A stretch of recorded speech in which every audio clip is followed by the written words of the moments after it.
Hello everybody and welcome back to the Ultimate Fashion History for an episode of That Dress.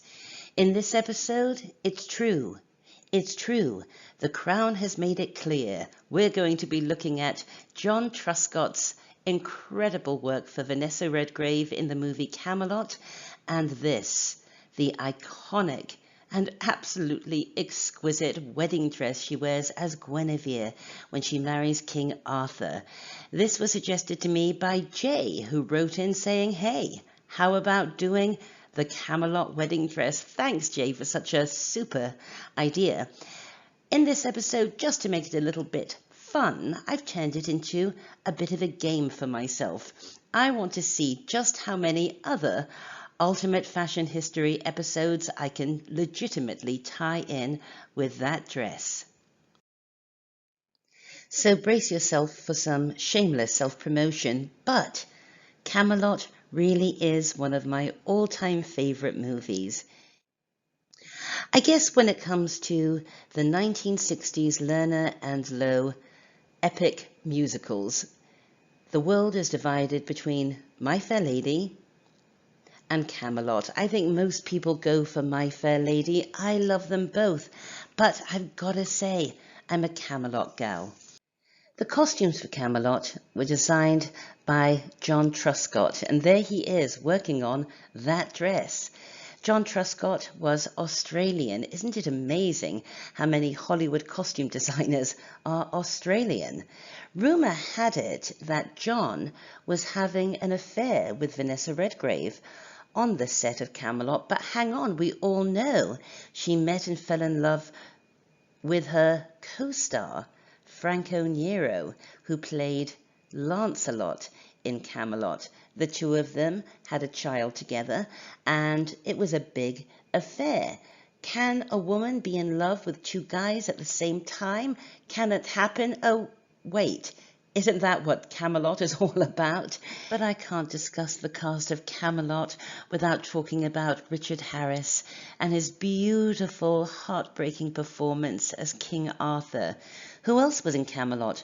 Well, of course, David Hemmings played Mordred. David Hemmings had starred with Vanessa Redgrave the previous year in Blow Up. Hemmings was at the absolute pinnacle of his mod style icon status. And yeah, there's a 20th century style icon episode on David Hemmings.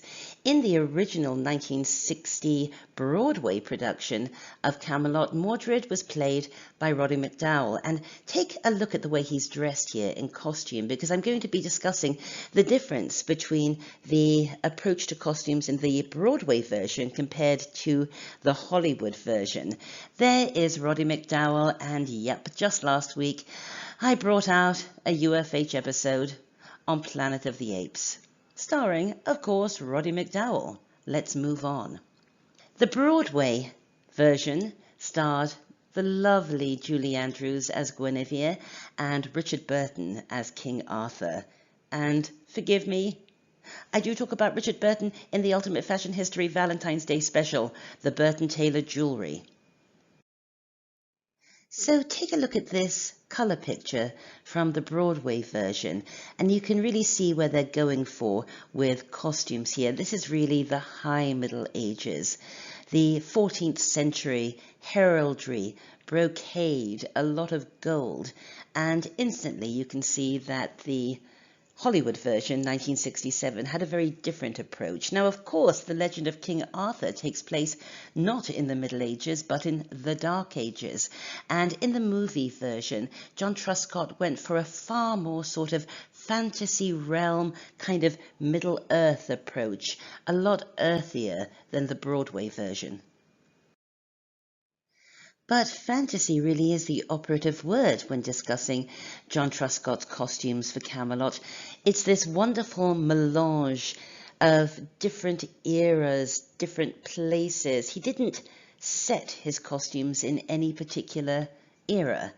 It's intentionally anachronistic and borrows the best from every era, I think. Take a look at this costume from Camelot on the right. Look at the way that it's tailored. Look at its structure. I really think it borrows from the Quattrocento and the Gamura, doesn't it? And of course, there's an Ultimate Fashion History video on the Italian Renaissance.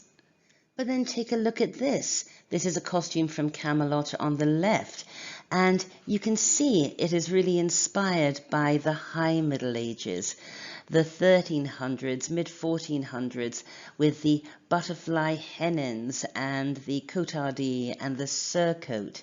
And yes, there's an Ultimate Fashion History video on the Middle Ages too. There's an Ultimate Fashion History video on everything.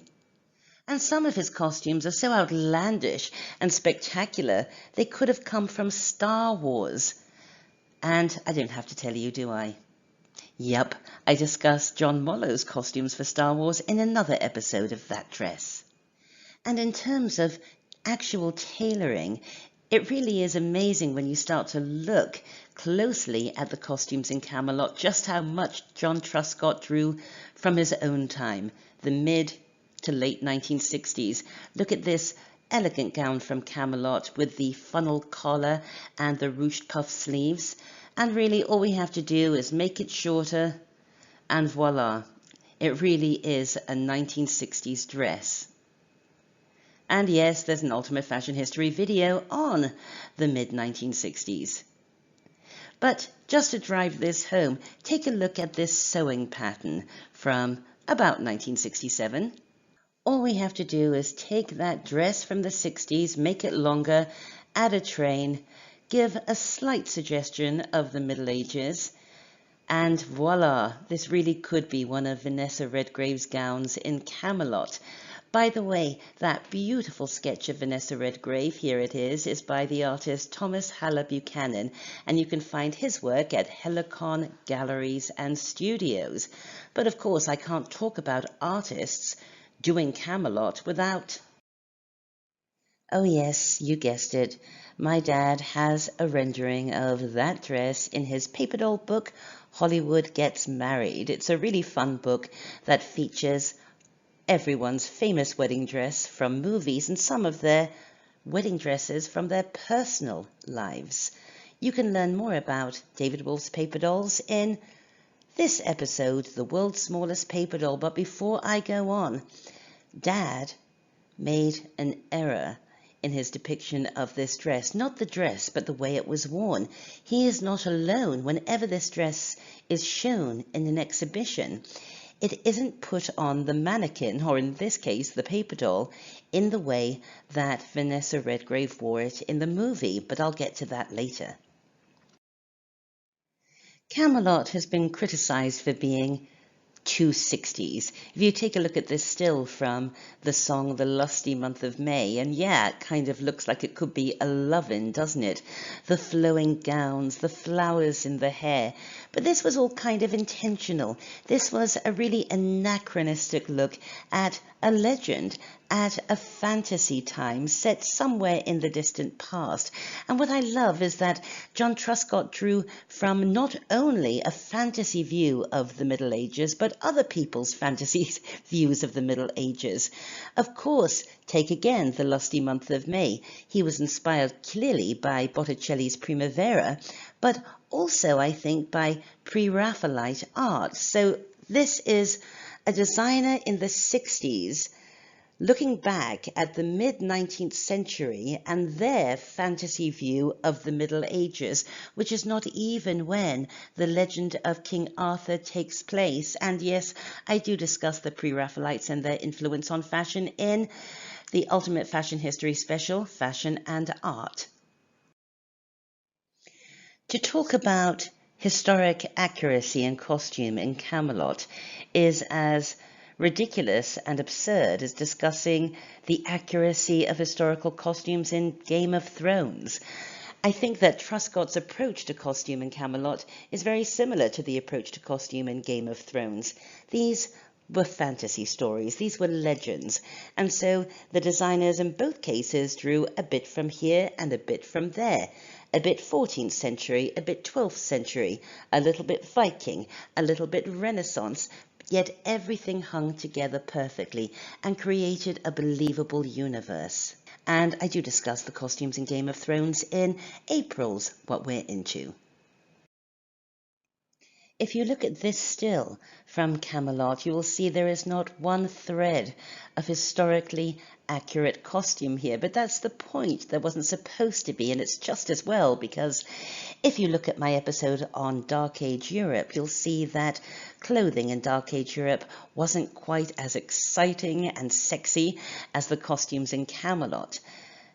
And in fact, most costume from the Middle Ages wasn't quite as blingy either. John Truscott won the Oscar for his work in Camelot, and quite rightly. In fact, he won 2 Oscars for Camelot because he was also the artistic director. So everything hung together, the sets, the palette, the costumes, the hair, it was all Truscott, and for me it really works. All right, enough preamble. Let's talk about that dress. Well, the first thing that annoys me when people talk about that dress is when they say it is gold. This dress is not gold. It does photograph with a slightly gold shimmer, but it is not gold. This dress is gold. This certainly isn't. This gown is neutral, a sort of light beige. So, not gold. I'll tell you what dress is gold. This dress is gold. Irene Sharaff's fabulous gold dress for the Harmonia garden scene in Hello, Dolly, which features in another episode of that dress. That dress is gold.